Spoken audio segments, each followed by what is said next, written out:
Hai, Assalamualaikum.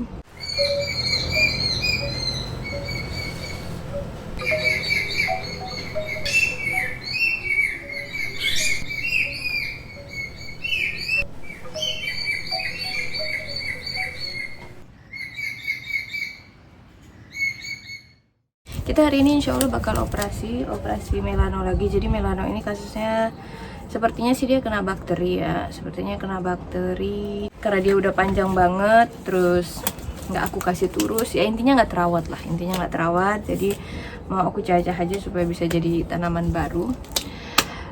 Oke, kita langsung mulai aja operasinya. Oke, jadi ini dia kondisi melanonya. Dia udah banyak kehilangan daun, terutama bagian bawah, jadinya dia botak. Terus ini dia kasus sepertinya bakteri, antara bakteri atau jamur, aku nggak tahu, aku belum menguasai mana yang bakteri mana yang jamur, tapi kalau dilihat sih sepertinya bakteri, karena kalau bakteri itu dia seperti melepuh gitu. Ya, yang lebih ngerti tolong kasih tahu aku di kolom komentar. Kita mulai operasinya. Bismillahirrahmanirrahim. Gunting bedah, gak ada yang ngasih. Ini sebenarnya aku udah berusaha hilangin karatnya pakai cuka sama baking soda, tapi ternyata nggak bisa hilang 100%, cuma ya udah lumayan lah. Jadi aku tetap pakai ini dan disemprot disinfektan atau alkohol, boleh yang mana aja. Aku bakal cari notes paling dasar. Di sini notes yang bisa aku lihat itu ada di bagian sini. Ini notes. Notes itu yang kayak garis-garis itu ya, bukan akar udara, tapi dia posisinya dekat dengan akar udara atau aerial roots. Nah, aku bakal potong di atasnya. Jadi di sini aku bakal pakai dua metode propagasi. Yang pertama aku bakal taruh di air, terutama yang masih punya daun itu bakal aku propagasi di air. Nah, yang nggak punya daun aku bakal propagasi dengan cara wet stick atau propagasi batang doang. Jadi dia cuma batang, nut sama aerial roots. Dan itu bakal aku taruh di sphagnum moss. Jadi ini aku punya sphagnum moss kering banget, harus direndam dulu di air. Wadah yang berisi air, dan aku bakal rendam sphagnum mossku dulu di sini supaya nanti bisa siap dipakai. Ini bentuknya kayak gini ya, sphagnum moss itu kering. Biasanya sih kering karena sphagnum moss itu biasanya impor ya, impor dari luar. Kalau yang lokal teman-teman bisa pakai lumut hidup, itu juga bagus sih, sama aja sebenarnya. Ini karena aku penasaran aja sih kayak apa sih sebenarnya sphagnum moss. Ini bukan pertama kalinya sih aku propagasi melano tanpa daun, jadi aku nggak begitu khawatir. Cuma nanti perkembangannya kayak gimana insya Allah aku update, tapi kalau misalnya nggak tumbuh nggak aku update. Kurang lebih kayak gini perwujudannya. Jadi nanti sphagnum mossnya bakal berusaha menyerap air. Kita biarkan dia memang butuh waktu buat nyerap air, jadi kita biarkan dulu beberapa saat sambil kita operasi. Nah, ini aku mau berusaha lepasin dulu. Oke, jadi ini aku berhasil lepasin biarpun masih ada ini sphagnum moss yang nempel. Ini makanya aku nggak terlalu begitu suka pakai turus karena susah jadinya kalau mau propagasi. Nah, jadi ini mother plant-nya. Kalau mother plant-nya insya Allah teman-teman nggak perlu khawatir karena dia udah punya akar yang stabil. Apalagi di sini dia udah ada axillary bud. Axillary bud itu kayak mata tunas yang udah kayak siap banget tumbuh gitu, kayak kalau pesawat tuh udah siap terbang gitu. Jadi dia bakal langsung tumbuh aja nanti dari situ insya Allah. Jadi benar-benar kalau misalnya mother plant ini kita nggak usah terlalu khawatir ya, kecuali kalau misalnya dia belum ada mata tunasnya, itu biasanya dia lebih butuh waktu ya buat tumbuh. Cuma satu hal yang perlu teman-teman perhatikan, kalau misalnya axillary budnya ini udah bukan axillary bud lagi, dalam artian mata tunasnya ini udah keluar tunas, itu teman-teman nggak bisa cut. Karena kalau teman-teman cut insya Allah mati. Hasil cutnya itu kita kasih betadine karena dia luka sama seperti manusia, jadi harus dikasih betadine ya, supaya menghindari dari bakteri atau fungi atau segala macam. Nanti insya Allah juga bakal aku kasih antrakol, tapi aku biarin dulu betadine-nya bekerja. Nah, kenapa aku bilang kalau mother plant nggak perlu khawatir, karena di sini aku juga ada melano lain yang mother plant juga yang aku cacah. Di sini teman-teman bisa lihat ada daun kecil banget. Dan ini yang panjang putih ini itu adalah tunas baru. Lucu banget kan? Dan iya, yang ini menyusul sih. Ini banyak banget tunas baru juga. Tapi aku nggak yakin apa mereka bakal tumbuh juga atau hanya jadi auxiliary bud, karena biasanya dalam satu batang itu, kalau dari pengalaman aku sebelumnya ya, melano itu hanya bakal tumbuh satu tunas. Tapi kalau dilihat ini sih dia sudah kayak siap-siap munculin daun, jadi kita lihat aja nanti hasilnya gimana.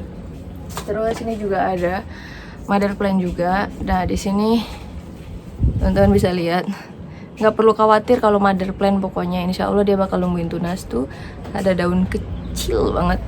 Ini mother plant, akarnya udah stabil. Mother plant itu pokoknya dari tanaman utama yang kita cut ya, jadi dia memang akarnya udah stabil, akarnya udah banyak banget, dia cuma tinggal tumbuh aja. Kalau kita propagasi dari wet stick itu kan dia belum punya akar sama sekali, daun juga nggak punya, jadi pasti butuh waktu yang jauh lebih lama sih. Dan biasanya memang ya daun pertamanya itu bakal kecil banget. Ini sengaja aku nggak cabut sphagnum mossnya karena akarnya udah nempel banget di situ, dan aku nggak mau terlalu banyak ngerusak karena tadi udah cukup banyak akar yang aku rusak. Mulai dari mana ya potongnya ya? Kalau bagian atas itu biasanya aku 2 daun. Kenapa? Karena yang satu ini belum terlalu dewasa daunnya, terus yang satu lagi ini kayak bakal mendukung gitu. Nah aku bakal potong di bawahnya. Bismillahirrahmanirrahim. Oke, dapat 1. Nah aku agak kaget sih di melanoku ini karena dia punya 2 ruas tumbuh. Aku juga baru tahu kalau itu bisa seperti itu ternyata, padahal nggak ada aku sayat. Biasanya kan kejadian seperti itu kalau misalnya disayat gitu kan, tapi ini enggak. Dia tiba-tiba tumbuh di ketiak daun di sini, ketiak daun yang di sini, jadi beda. Makanya aku bilang dia tumbuhnya tetap bagus, cuma permasalahannya itu karena kurang diurus dan nggak ditambah, turusnya nggak tambah panjang, jadinya dia nggak terawat dan tumbuhnya jelek. Lanjut, ini bakal aku ambil 1 daun dan aerial root sama nuts.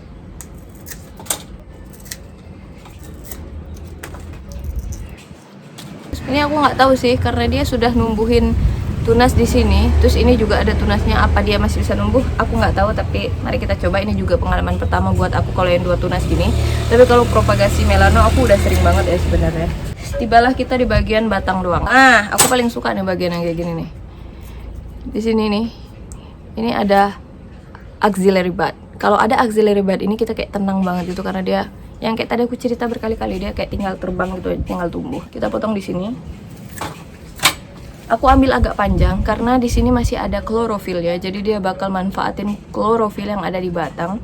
Jadi nggak usah dipotong terlalu pendek kayak gini, nggak usah, biarin aja dia panjang nggak apa-apa.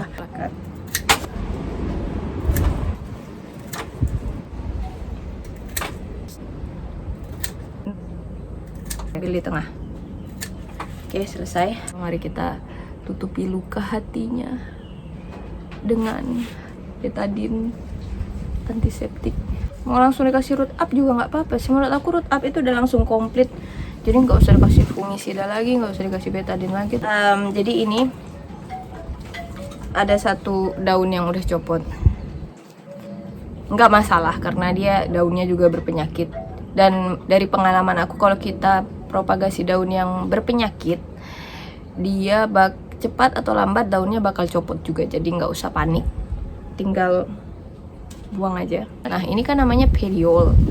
Nah petiolnya melano ini punya caryophyll. Caryophyllnya yang kayak selaput ini loh, tempat dulu daunnya bersembunyi di situ. Nah ini masih bisa menjalankan fungsi fotosintesis, jadi nggak usah kita paksa, nggak usah kita cabut, nggak usah. Dia bakal tetap melakukan proses fotosintesis, jadi kita biarkan di sana. Dan dari pengalaman aku juga, dia biasanya bakal tetap seger kok. Dan dia baru akan mulai layu ketika dia sudah memunculkan tunas. Nah nanti ini tunasnya tumbuhnya di mana? Nah tunasnya itu nanti tuh tumbuh insya Allah di ketiaknya sini, jadi di bagian dalam, di antara caryophyll sama batang ini, dia bakal tumbuh di dalam situ, di tengah-tengah situ intinya. Next kita bakal kasih antrakol. Aku taruh antrakolku di sini. Nah kayak gini nih, biasanya ini daunnya bakal copot sendiri. Aku nggak copotin karena memang dia belum mau copot. Nanti biasanya 2-3 hari atau dalam seminggu lah pokoknya, setelah dipropagasi biasanya daun yang sakit gini bakal rontok sendiri. Jadi nggak usah khawatir dan nggak usah dipaksa, tinggal dicocol atas bawah ya, karena kan yang luka atas bawah. Aku tunggu beberapa saat ya, jadi nggak langsung aku masukin air. Tempat propagasi Ini aku pakai gelas kaca selai biasa. Nah, yang dipropagasi di gelas ini itu yang masih punya daun kayak gini. Nah, cuma di kasus ini ada satu yang sakit kayak gini. Ini nggak bakal aku gabung dengan propagasi daun yang lain, jadi aku bakal kasih dia di tempat propagasi berbeda dan dia akan sendirian di sini. Nah, ini daunnya sebenarnya nggak sakit, cuma dia kena angin jatuh terus robek waktu itu. Ini betadine ya gini. Nah, ini antrakolnya larut gimana, nggak masalah, biarin aja, nggak ada yang berbahaya dari situ. Terus ini juga daunnya bagus dan sehat. Aku gabung di sini.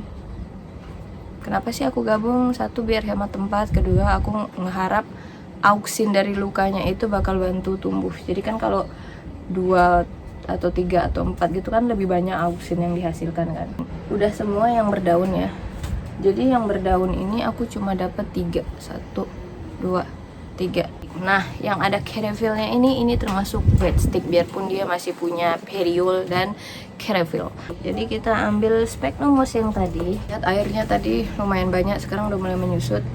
Tapi kita bakal ngurangin airnya karena tidak boleh sebecek ini. Dia hanya butuh kayak lembab kayak gitu. Jadi ya, aku bakal kurangin airnya. Nah, ini adalah kondisi yang kita inginkan. Yang kondisi yang kita inginkan adalah dia tidak ada menetes air lagi, tapi dia masih nyimpan air. Kerasa kan? Nah, ini agak kita rongga-ronggain supaya nggak terlalu padat, jadi oksigen itu masih bisa ngalir. Itu adalah kondisi ideal buat propagasi di sphagnum moss menurut aku. Jadi sebagus-bagusnya sphagnum moss, kalau misalnya kita propagasinya itu terlalu padat mossnya tanpa ada rongga gitu, itu biasanya juga bisa bikin busuk dan fail. Kenapa wet stick ini nggak dipropagasi di air aja? Aku udah pernah coba sih wet stick ini propagasi di air. Nah, jatuhnya itu malah busuk, mungkin karena dia kerendam air terus kan. Nanti insya Allah kalau ini udah ada perkembangannya dan yang lain juga ada perkembangannya, insya Allah aku update. Aku nggak bakal update kalau misalnya mati semua. Karena aku nggak pinter metode sungkup-sungkup. Teman-teman kalau jago ngenyungkup silahkan disungkup, tapi aku nggak tahu, aku selalu gagal kalau nyungkup. Jadi ini nggak pernah aku sungkup. Cuma yang perlu diperhatikan kalau nggak disungkup adalah humidity. Jadi pastikan dia selalu lembab ya, jangan tiba-tiba udah kering. Aku kebiasaan kayak gitu sih, apalagi kalau sphagnum moss. Jadi harus dikontrol setiap hari. Kalau misalnya udah kurang lembab sedikit, langsung di spray supaya dia tetap lembab gitu. Ternyata aku tadi udah ngomong panjang lebar tapi nggak kerekam. Oke, jadi ditaruh seperti ini ya, dibaringin aja nih, teman-teman bisa lihat. Tuh. Ini udah maksa nih, udah banyak banget. Ada 3, 4, 5, 6, ada 6 stick, wet stick di sini. Yang udah ada mata tunasnya atau axillary bud. Yang kayak gini. Nah, ini taruh posisi axillary budnya di atas ya, jangan di bawah. Nanti dia busuk. Oke, seperti ini. Nah, setelah seperti ini, kita selimuti dia.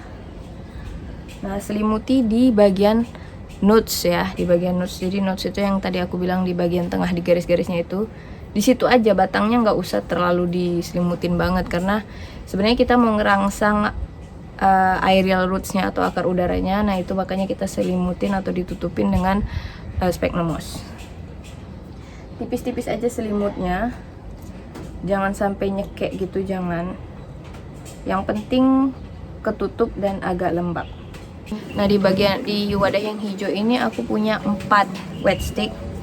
Di yang sini aku punya 1, 2, 3, 4. Di sini ada 6. Jadi totalnya 10. 4 sama 6, 10. Aku bilang gini supaya aku ingat aja nanti kalau misalnya laporan perkembangannya gimana. Ada plan 1, 11. Terus, lah dia akarnya udah sampai bawah, harusnya udah aku repot. 12, 13, 14, 15, 16. Jadi ada 16 propagasian. Hasil propagasiannya ditaruh di mana? Taruh di tempat yang teduh dan terang. Jangan di tempat yang terlalu kena cahaya matahari atau sangat terang dulu. Kenapa? Karena dia kan kalau yang wet stick itu kan cuma batang doang kayak gini. Dia cuma sedikit, klorofilnya tuh sedikit banget. Kalau misalnya kita kasih terlalu banyak cahaya, akhirnya dia malah memakan klorofilnya sendiri. Jadi jangan ditaruh di tempat yang terlalu terang, taruh di yang tempat teduh tapi masih terang, jangan yang gelap juga ya. Jadi kondisi idealnya tuh kayak teras gitu loh, teduh adem, masih ada cahaya, masih asik. Oke, sepertinya itu aja yang bisa aku share. Terima kasih sudah nonton, terima kasih sudah like, terima kasih sudah subscribe. Aku minta maaf kalau misalnya aku salah ngomong, aku juga masih belajar. Semoga video ini ada manfaatnya buat teman-teman. Have a nice day. Assalamualaikum warahmatullahi wabarakatuh. Bye.